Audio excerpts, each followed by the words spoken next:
সাধু সন্ন্যাসী পাওলার পুণ্যার্থীদের উপস্থিতিতে মুখর হয় প্রাচীন বাংলার রাজধানী মহাস্থানগড়। কাঁসা, একতারা ও ঢাকঢোলের বাজনায় সরগরম বগুড়া শিবগঞ্জ উপজেলার ঐতিহাসিক মহাস্থানগড়ের বৈশাখী উৎসব ও পুণ্যার্থী মেলা। প্রতি বছরের মতো এবারও মানুষের ঢল নেমেছিল মহাস্থানগড় হযরত শাহ সুলতান বলখী রহমতুল্লাহ আনহুর মাজার এলাকায়। বাউলদের মারফতিয়া জারিসারে গানে জমজমাট ছিল উৎসব। এছাড়াও শাহ সুলতান মাইসাওয়ার বলখী রহমতুল্লাহ আনহুর বার্ষিক ওরস শরীফকে ঘিরে ভক্তকুলেরাও দূর দূরান্ত থেকে আসেন এখানে।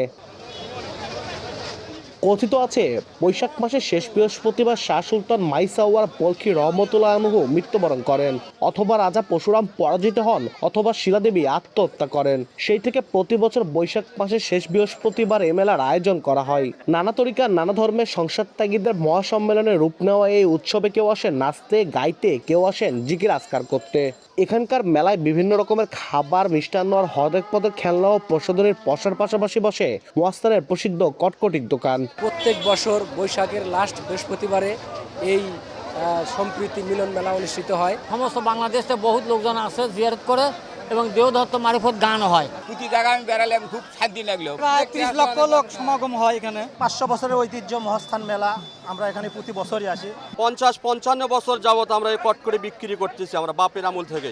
এই ওরস উপলক্ষে গোটা বাংলাদেশের বিভিন্ন প্রান্ত থেকে বিভিন্ন ধর্মাবলম্বী মানুষ এখানে আসে এবং দেশের বাহির থেকেও এই ওরস মোবারকে আসে। মহাস্থানগড়ের বৈশাখী উৎসব ও পুণ্যার্থী মেলায় প্রায় 10 লাখ মানুষের আগমন ঘটে। আব্দুল আউয়াল, সময় সংবাদ, বগুড়া।